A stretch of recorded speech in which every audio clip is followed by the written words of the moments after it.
Hey everybody, welcome back to my channel here, Hawkeye Reactions.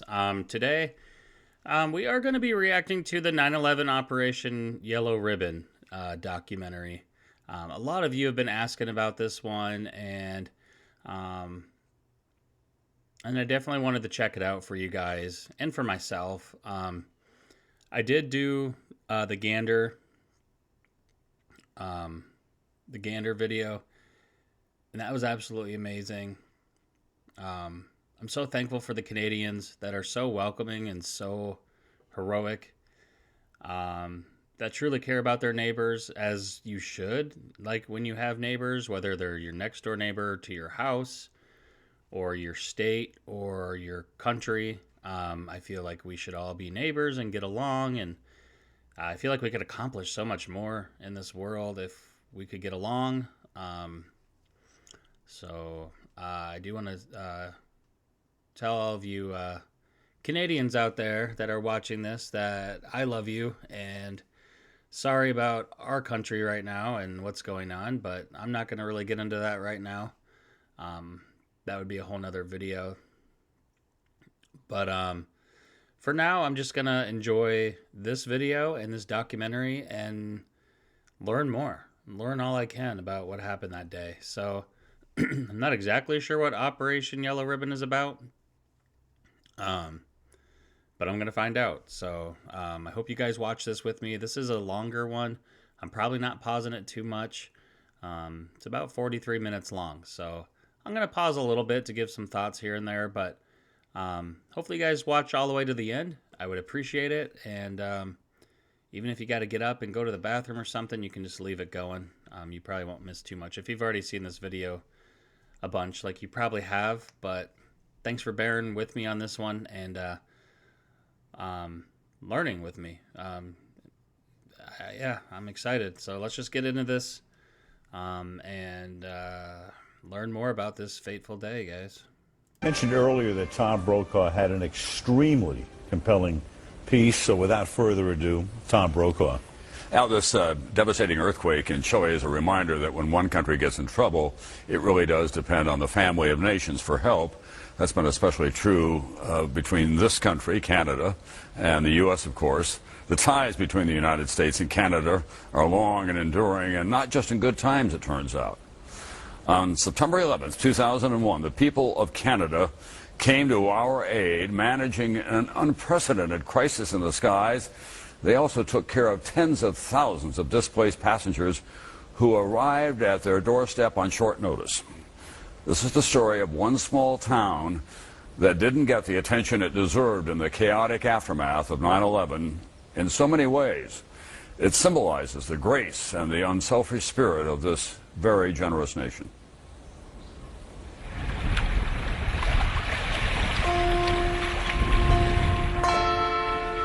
September 11th, 2009. This is a scene that has played out in communities for 8 years since the terrorist attacks of 2001.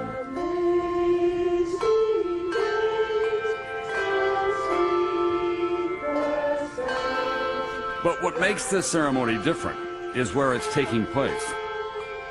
This is the Appleton Peace Park near the town of Gander in Newfoundland, Canada, where during the tragedy of 9/11, there was a bright light on the better part of our humanity.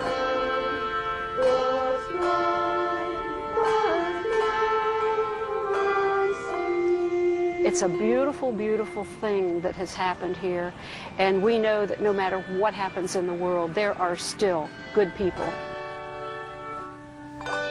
If this place can be somehow shared with the world would be a much better place. Here in Gander, amid the heartache, an autumn romance blossomed. Here, parents were constantly consoled as they faced wrenching pain.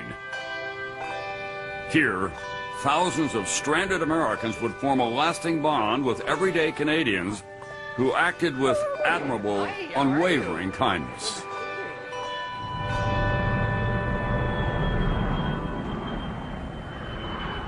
Getting chills again, guys. We can never again look at the New York skyline without remembering that day, September 11th, when terrorists hijacked airliners loaded with passengers and jet fuel, flew them into the World Trade Center and killed 3,000 people, altering the lives of an untold number of others. Most of our attention that day, of course, was focused here in New York, but it was a story that reverberated around the world, and it had a special impact on a small Canadian town 1,000 miles north of here, a town that became a safe port in a storm of fear, terrorism, and uncertainty. The province of Newfoundland and Labrador, a former British colony that did not join Canada until 1949, has long been considered Canada's poorest.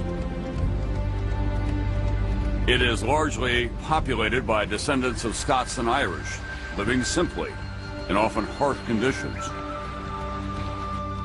Here, neighbors relying on neighbors is a necessity of everyday life. Gander, population 10,000, is a small, two-stoplight town in the northeast corner of the island of Newfoundland. Claude Elliott has been mayor of Gander since 1996. We only have 500,000 people on a massive island. We've come through some difficult times, and most Newfoundlanders survive with hard work, helping each other, and that's been passed on from generation to generation.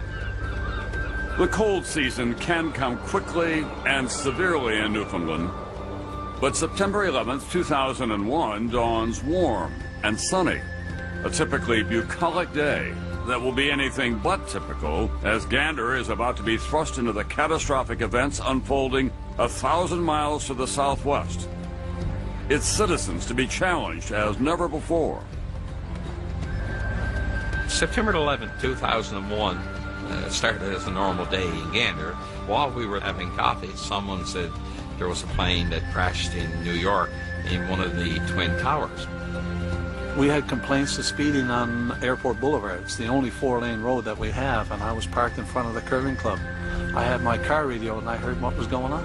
And like a lot of people, I couldn't believe that this was happening. And I said, that can't be true. It just can't be. It is such a pretty morning, isn't it? Perfect fall morning. On that September morning, air traffic control veteran Ben Sliney is on his first day in his new position as FAA National Operations Manager. Barely an hour into the workday, there is an ominous development. We were trying to locate American 11. It had shut off its transponder and dropped below radar coverage. Thank you very much. We appreciate the book is called Hughes. We want to go live right now and show you a picture of the World Trade Center. A plane has just crashed into the World Trade Center here in New York City. We saw what appeared to be a fireball at the top of the World Trade Center. We had reports of another aircraft that had deviated from its course. Oh, another one just hit. Something else just hit. U.S. officials say it appears it was a third plane that hit the Pentagon. I ordered a national ground stop, meaning that no other aircraft could take off. Whatever's necessary. Just get them stopped now. I don't want any more planes on their frequency taking off. 56 minutes after the North Tower is struck, an unprecedented decision has been made. Every non-military plane must land immediately. For the first time ever, American airspace is closed.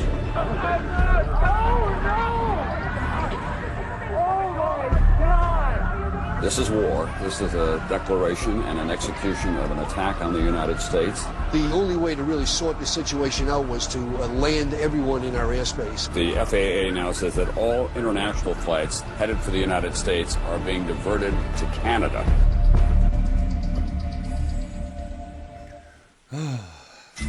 Every day, as transatlantic flights enter and leave North American airspace, they are managed here, the Area Control Center in Gander, Newfoundland. Gander 1174 Center, good day. Clear to send to maintain 6,000 feet. On September 11th, when U.S. airspace is shut down, there are almost 400 planes carrying tens of thousands of passengers westbound over the Atlantic. Around 200 are close enough to return to Europe. 167 more are too far across the ocean to turn back. When did you begin to be aware of what was about to happen in Gander? that flights that had been crossing the Atlantic more than halfway, many of them were going to be headed for Gander and St. John's and Halifax, but Gander would be the big magnet. I knew that the Canadians were going to get an onslaught of traffic, and I suppose I hoped that they'd be able to handle that traffic. 60 north, 20 west. The responsibility of handling the traffic falls to a small team led by Don O'Brien, the supervisor on duty at the control center for NAV Canada, the Canadian version of the FAA. The arrival sector, we normally would have 3 controllers seated. We quickly went to 14. We train for emergencies, we train for bomb threats, but usually it's a single airplane or maybe a second one maybe, but not to this level. The activity was going on here. Was another part of your mind thinking about what had happened in New York and the possibility that there were more terrorists out there? I'm sure it went through the controllers' heads, it went through my head, but sure, some of those airplanes could have been missiles. We didn't know how extensive this was, but that wasn't our call, really. We just had to get those airplanes on the ground safely. One of the pilots approaching Newfoundland is Beverly Bass, the first female captain at a major airline. She's flying American Flight 49 from Paris to Dallas with 170 people on board. From the controller's standpoint, they feared that another airplane was going to be taken down. Some of the airplanes were given directions to turn around and go back to their departure city. So we're sitting there cruising westbound and looking out the window, and you can actually see them turn and make 180s and head back to Europe. That's crazy. Newfoundland is an island located off the eastern edge of North America. The 167 planes approaching Canada all must land immediately. The vast majority at small airports around the island and in the nearby maritime provinces, all controlled in Gander. Over the next 7 hours, Gander Control and the surrounding airports will handle unprecedented traffic under extreme emergency conditions. Gander Air India 113, we go to Toronto. Air India 113 Center, negative. You must now land at Gander. Turn right heading 320. Roger, turning right heading 320. Flight paths must be recalculated in 3 dimensions, accounting for speed, direction, altitude. Some planes are too heavy to land and must jettison fuel. The risk of collision. One thing I have a question on, you guys, and this might sound silly, but like, how did all the hijackers get into the cockpits? Because aren't they locked? Like, the captains would have had to open the door from the inside. Like, so was it just because they were saying like they have bombs or whatever, and to comply with their orders, and so like then, you know, the pilots opened the cockpit so they wouldn't blow up the plane? I'm just totally curious, like, is that why all the captains opened up the cockpit on the planes that they took over? I know the protocols are different now. I don't think they open the door for anything now. I mean, other than if they have to go to the bathroom, but you see them putting the cart, you know, in front and whatever, and an attendant stands there, but you know, it's sad. I don't know, because there's no way they could have gotten into those cockpits unless like the captains opened them. I wouldn't think, unless they just weren't locked back then and they just forced their way in. I don't know. Maybe they didn't lock them back then. I don't know. Somebody let me know if you know. I'm just very curious about that. Too heavy to land and must jettison fuel. The risk of collision is ever present. This is an actual radar tape from that morning. Wow. Now you're starting to turn them toward Gander. Yes, we got the word, of course, and we had to peel them all northward into Gander, St. John's, and Stephenville. Some of them knew there was activity going on in Kennedy, and there was a crisis in American airspace. Some of them didn't. We were telling them, look, you got to land. They're saying, no, we're going on to Kennedy or Dallas or wherever. They said, no, you're not. Kudos to air traffic controllers. In the air, as they learn the shocking details, captains worry their own planes could be carrying hijackers, forcing many to hide the truth from their passengers. Our captain came on the PA system and announced that we had a slight mechanical problem, something to do with an indicator signal or something like that. We were going to have to put down in Gander to have it repaired. Shirley Brooks Jones is a retired fundraising administrator for Ohio State. returning home from Frankfurt, Germany, on board Delta Flight 15. Once we got parked, the captain came back on the intercom, apologized to us for the ruse, and said actually the equipment was fine, but there was a national emergency in the United States.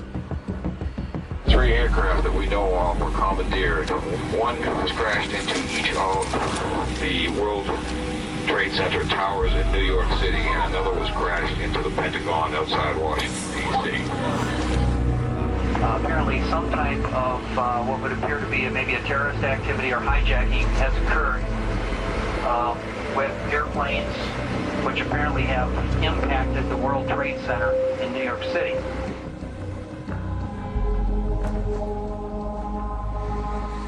On September 11th, 8 domestic flights are scheduled to land in Gander. Instead, 38 planes carrying almost 7,000 people are beginning to fill the tarmac. The spectacle has drawn a crowd from among the town's 10,000 citizens. Oz Fudge is one of just 2 officers on the local police force. I watched the plane come in, then I seen a jumbo come in, and then I seen another one come in, and I'm looking at this and I'm saying, holy God! Just if there's 200 people on each one of these planes, and we're going to get 40 or 50 planes, that's an awful lot of people. Less than 2 hours after American Flight 11 strikes the North Tower of the World Trade Center, the skies over the United States are empty. Wow, For the first time, American airspace is completely closed. That's just insane to me, you guys. Look at all those planes. That's insane. And it's insane that there's not, you know, a bunch of, I mean, there are crashes. But you'd think there'd be a lot more with all that. It's insane to me. For the first time, American airspace is completely closed. In Canada, the Gander Area Control Center somehow lands all 167 planes without incident. They deserve medals. It was a sigh of relief. You wipe your brow, you thank God they all got in safely, and it was unbelievable to go from this horrific activity, and then the airspace is completely sterilized. Nobody there. No targets on the radar screen.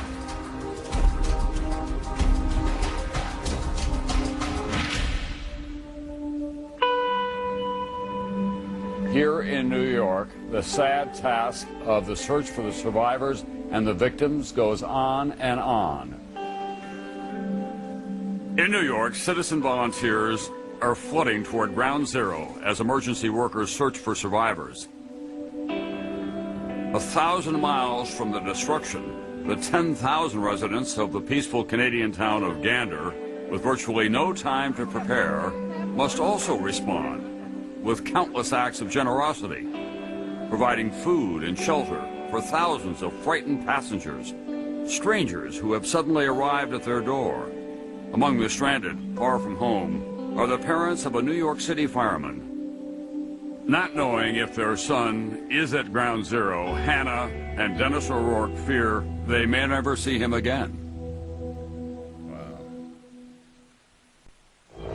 Thousands of transatlantic flights underline the strategic importance of Newfoundland's airports.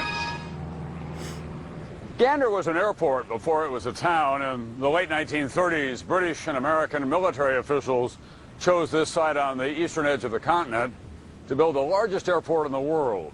During World War II, this was a takeoff place for American military aircraft headed for the European theater. After the war, Gander continued to play a vital role as a refueling stop for transatlantic commercial airliners. But then, the jumbo jets came along. They could cross the Atlantic non-stop, and Gander's role in aviation was greatly reduced until September 11th, when Gander came alive again, a safe harbor for the jumbo jets that had almost put it out of business. And within a matter of hours, this vast tarmac was filled with planes from around the world, parked wingtip to wingtip. Canada is basically becoming a gigantic runway for every plane and aircraft that was destined for the United States today. In Gander, no one is allowed off the planes until customs and security are in place. Run by airport officials and officers from the regional headquarters of the Royal Canadian Mounted Police, the Mounties. They must process each passenger, plane by plane, until authorities are certain there are no terrorists on board. Among the trapped passengers is New York State Police Officer George Vitale, who is returning from Ireland where he was doing advanced security for New York Governor George Pataki. We were on this plane for 19 hours, sat on the tarmac, not really knowing what was going on outside, but knowing that it was pretty horrific. The number of casualties will be more than any of us can bear, ultimately. And I don't think we want to speculate on the number of casualties. The effort now has to be to save as many people as possible. There is another New York couple on the Gander tarmac whose connection to the events back home couldn't be more personal. I just wanted to get off the plane and see what was happening, because I was hoping my son wasn't working that day. Dennis and Hannah O'Rourke have been visiting relatives in Ireland. When they learn what has happened, they fear for their 44-year-old son, Kevin O'Rourke, a firefighter from Rescue 2 in Brooklyn. I guess it goes back many years to when I was a kid. The apartment building I lived in, over the years I was in, I ended up having 3 different fires, so I was carried out as a child by a firefighter. So I have fond memories, I have memories to go back to, all of a sudden, in the smoke, this big guy comes up, grabs me, and carries me down the stairs. When he was going for his fire test, and he said, "Mom, you pray for me." And I said, "Yeah, Kevin, yeah." He said, "Pray for me to pass." I said, "Yeah, Kevin." So he missed it by, 1 or 2 points, and he came home that night and he looked at me. He says, "You didn't pray for me. I didn't pass." I says, "No, Kevin, I prayed for you, you failed." So he says, "Mom, that's all I want. That's my calling, is to be a fireman."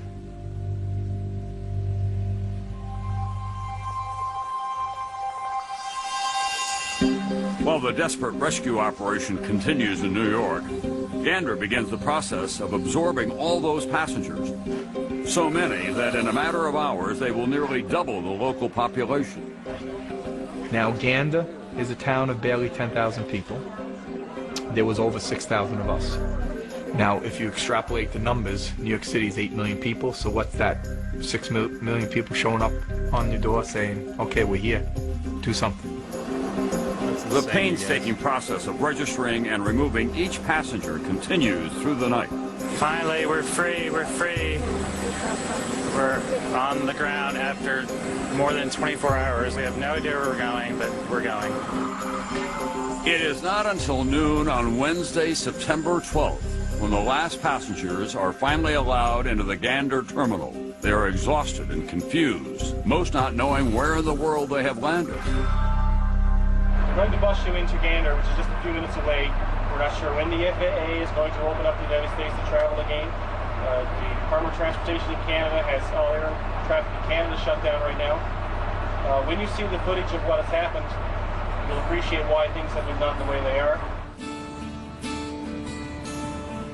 The only vehicles available to transport the great volume of passengers. That's a good point he just made. Like, I'm sure this was super tough on the passengers, especially kids, and adults. I mean, I'm not going to lie. I'd be, sitting on that plane that long and just being tired, not really know what's going on for sure. But like he said, once you see the footage, I think you would appreciate that, okay, my flight's one that landed safely.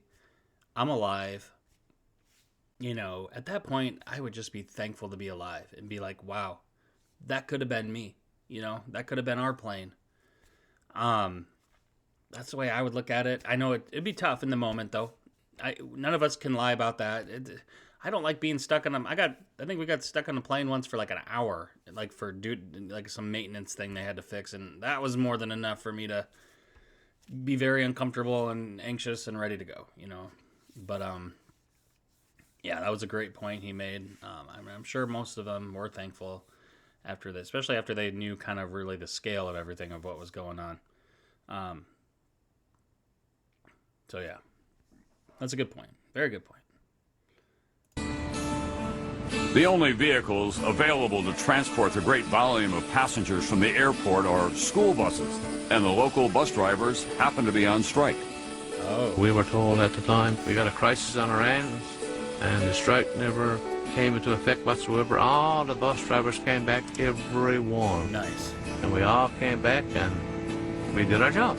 Yeah, you're just doing it for humanity at that point. They laid down their picket signs, they went and took their buses, Good and for they you for drove going it. on strike, and though. for the next 4 or 5 days, just helped out wherever they could. And that's what we're made of. That's the type of people we're. Even though those bus drivers had a dispute with their employer, they had no dispute with the people that landed here.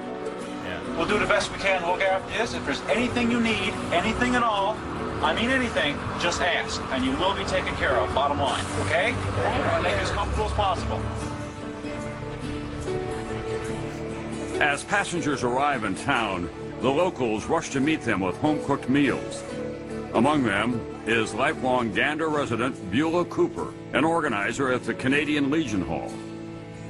7 o'clock that night, I got a phone call from the Legion and asked me to do a tray of sandwiches. They have them down there by 8 o'clock. I didn't know what was going on. Brought down a tray of sandwiches and I found out about the planes.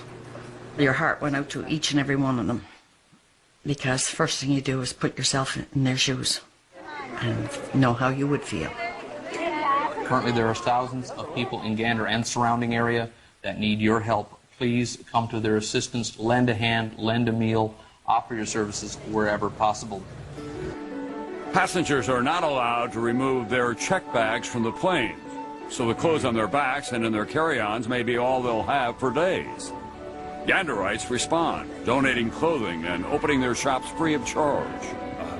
Show your boxes to the camera. Clean underwear. Hundreds of passengers are also without their prescriptions until owners of the 2 local pharmacies working day and night and across language barriers can fill them all, again, at no cost.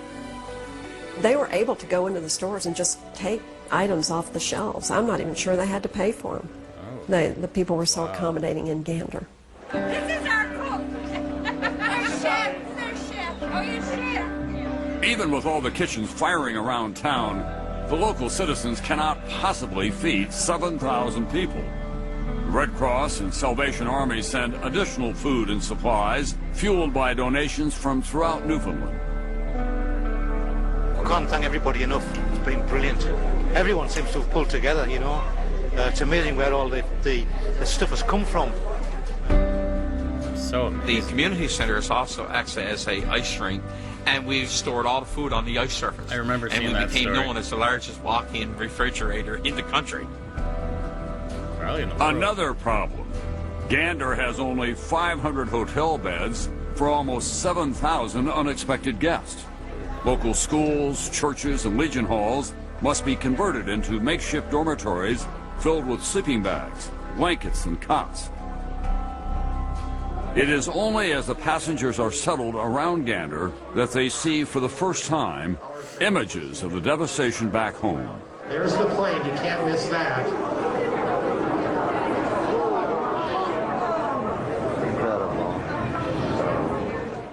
Some 30 hours after all of this had happened, we finally saw the pictures on television, and we just stood there, you know, not saying a word and just watching those pictures over and over and over.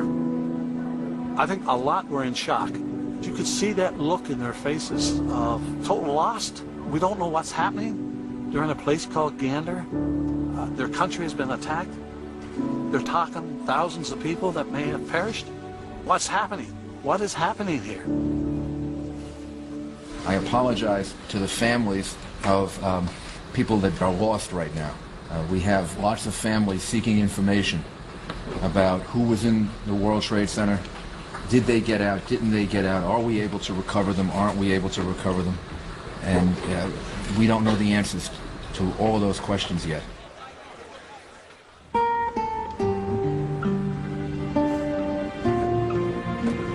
Hannah and Dennis O'Rourke are staying at the Canadian Legion Hall in Gander. By now, they've learned that their son Kevin had been one of the early responders at the World Trade Center and that he is among the missing. I seen on the TV, but happened to the Twin Towers. And I didn't want to alarm her, but I knew that when they collapsed, I figured nobody would get out of that thing. But we prayed. I came here and prayed, hoping he went so high. It is reality, as far as in the city of New York, that you are going to lose some of your fellow brothers, battling the Red Devil. Just luck of the draw, I guess. I know a lot of firefighters died that day. Some are called for nurses, doctors, priests. My calling is to help people. And that's my calling to be a fireman, helping other people and saving people's lives. This is an effort involving people that came in on half a day's notice. Some very anxious people, some very worried people, but yet some very thankful people for the hospitality that only the people of Gander and surrounding area can show. These strangers are just taking us into their home. And it was not just taking us into their home. It was, here's the bathroom, here's fresh towels, here's the refrigerator, there's plenty of food. And then what they said is, now you know where the house is. The door is open. I got to tell you, this experience with your town has just been beyond belief. We were buying some clothes earlier for the extra day stay, and the shopping clerk actually invited us to her house to take a shower. So it's been like that ever since we've been here. And the people are real nice. I can't believe it. Everybody put their arms around you. And it's always food coming in all the time. There's not one person that we have come across who hasn't offered to help us in some way. It's overwhelming. They didn't think of themselves at all at any time. They'd be in that kitchen and working all day and work the night. It didn't faze them, so they were there for you. Other than her daily walk to church, Hannah O'Rourke refuses to leave the Legion Hall. Beulah Cooper, the Legion Hall organizer, can't help but notice her pain. My son is a fireman, but I know this is not New York. And your heart really went out to them. And I tried to get them to come up here and stay, but they wouldn't leave the Legion because they were afraid they'd miss a phone call. She was fantastic to us, and so was everybody else, but Beulah was special. She was like a mother. That motherly love, she'd hold you, and she was great. I talked to her, tried to take her mind off things, but I know I didn't do that because you can't take a mother's mind off her child. Beulah Cooper tends to the O'Rourke's day and night. She walks Hannah to church to pray for Kevin and for his fellow firefighters.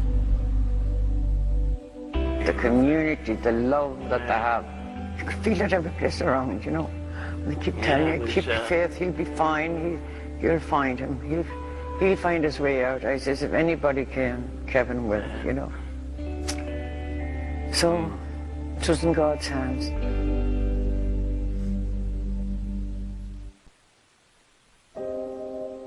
The quiet peace around Gander was shattered on September 11th when almost 7,000 airline passengers were forced to land here. Incredible. They came to be known as the Plane People, and they almost doubled the local population. Many of them didn't know the fate of their loved ones. They were confused and anxious. But that anxiety was quickly replaced by gratitude. Gratitude for the exceptional acts of kindness and comfort offered by ordinary people.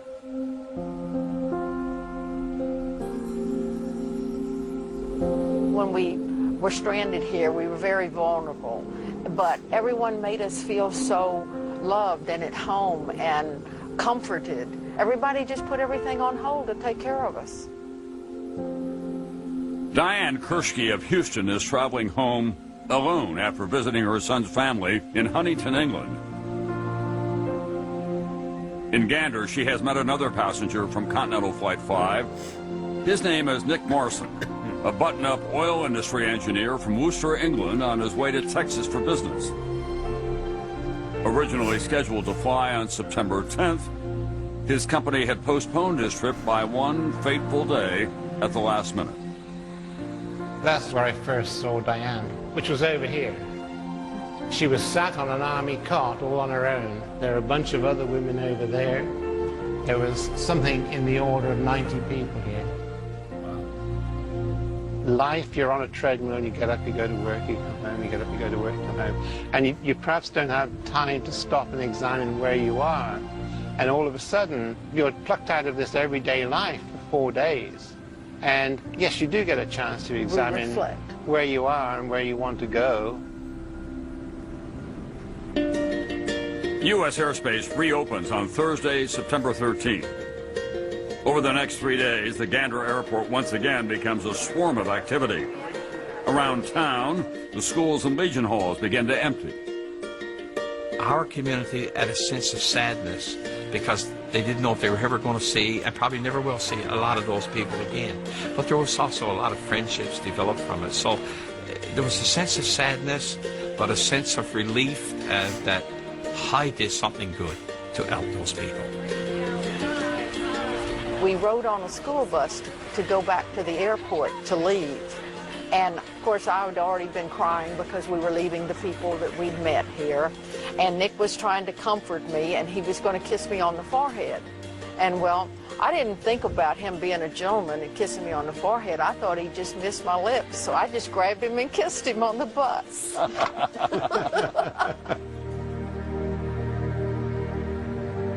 Shirley Brooks Jones, the retired Ohio State fundraising administrator, boards Delta Flight 15 to begin her journey home. She's constantly thinking about the generosity of the people in the Gander area, wondering what she could ever do to pay them back. And then, going home, an inspiration. All of us, as we were leaving, tried to leave some money with the people.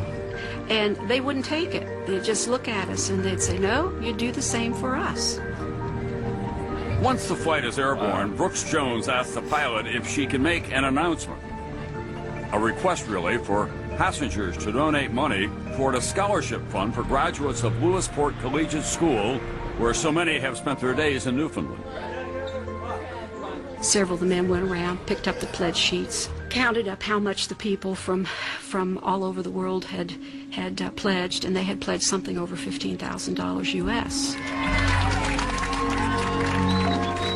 When Delta 15 touches down in Atlanta, the passengers and crew, who for days were left wondering if anyone remembered them, are surprised by the warm, enthusiastic welcome they received.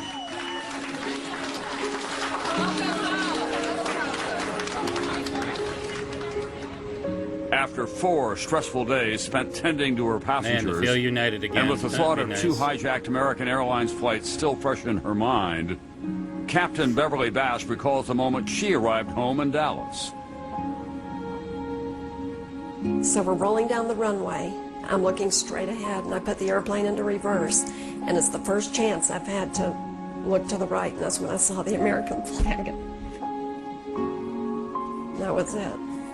That was the first time that my emotions came into play. George Vitale returns home to a New York deeply wounded by 9/11. His everyday, a reminder of what was lost. I come out my house, and now I'm looking at that Manhattan skyline in front of me, and there's this gaping hole. And I remember becoming so overwhelmed emotionally that I just broke out in tears. I lost a lot of people that I knew, co-workers that never came home.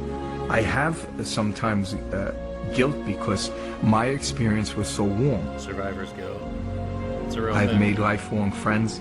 It's kind of like if this evil attack by evil people never happened, I would have never met on the complete opposite end of the spectrum the most wonderful people on earth.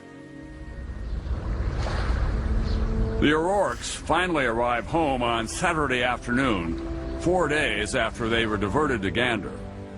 It will be 9 more days before they finally get the call they had been dreading. Kevin's body has been recovered in the rubble of the North Tower. I know Kevin so well. He'd be the last man out if it was his way. He'd get everybody out before himself, no matter be it. That's the type he was. He was only 44 years old. Parents aren't supposed to bury their children. children are supposed to bury their parents. The way he died, it was hard. It was hard. I tell you, each year it gets easier. It don't. It gets harder.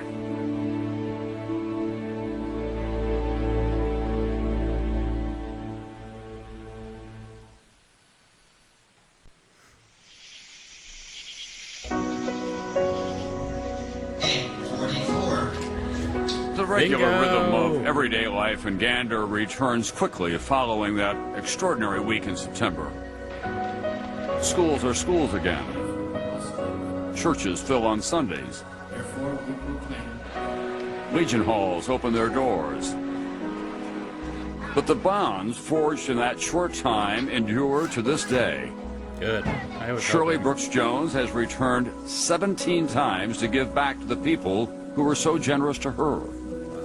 How big is that scholarship fund now? The scholarship fund is approaching, with insurance and cash, around $900,000. Wow. And 111 young people of the Lewisport area have been helped by that scholarship. Amazing.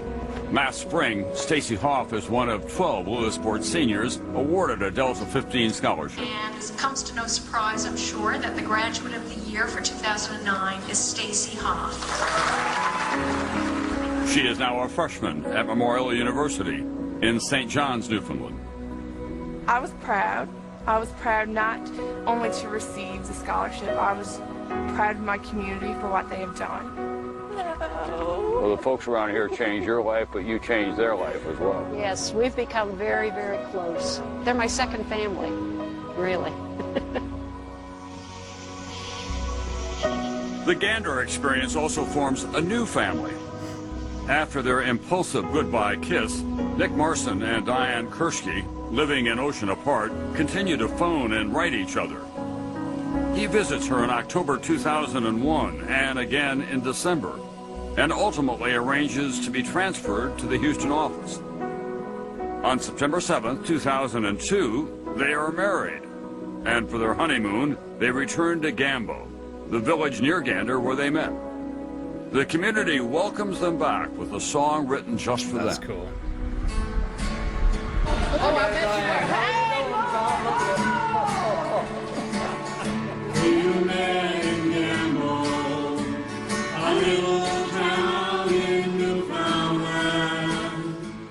So when you said to your friends in England, I was stranded in Gander, but I met this lady from Texas. They say, Nick, what's going on with you here? One of my friends said to me, has she got that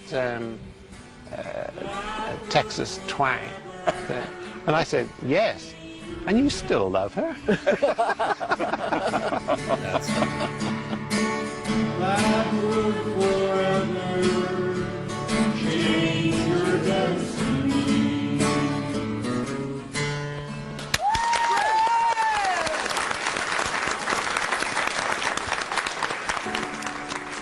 For the O'Rourkes, memories of 9/11 remain deeply painful. But the lasting gratitude they feel for a kind stranger who became a dear friend during their darkest hours brings them back to Gander for the first time, 8 years after they have buried their son. I don't believe it. Made you feel right at home, like you were friends forever. And you don't forget that. In your case, you had great loss, but great gain because of all these friends that you made here. Oh, I made great friends. They'll be your Like, friends forever. Forever. Forever. Can never thank them enough.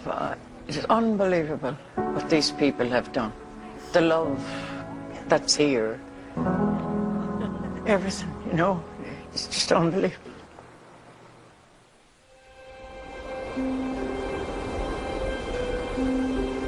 What we keep encountering time after time is an enormous contrast between the darkness of the events in the United States and the goodness that was going on here. So in many ways, Gander played a critical role, not just in getting people through that time, but as an example of what humanity can be when it's at its best. Well, I think there was a lady, she was 80 years of age, and when she was leaving, I think she summed it all up. She said, when I heard about what had happened in the world, I had lost all faith in mankind. But after spending 5 days here with you people, you've restored my faith. There still is good people lifting our world. That could be the legacy of Gander. It could very well be. It will be, for sure. In a lakeside park just outside of Gander, there is this monument to the local residents who put their lives on hold to help 7,000 strangers stranded far from home on a terrifying day. Here, every minute of every hour, thousands of acts of kindness were repeated. Here, in gratitude, passengers created a scholarship fund that will endure for generations. Here, amid the heartache, an autumn romance blossomed.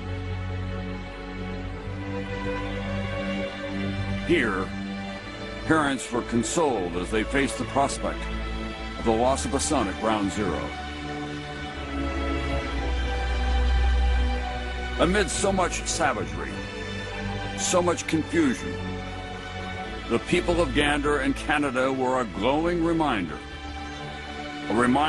of the best that we can be when the need is the greatest.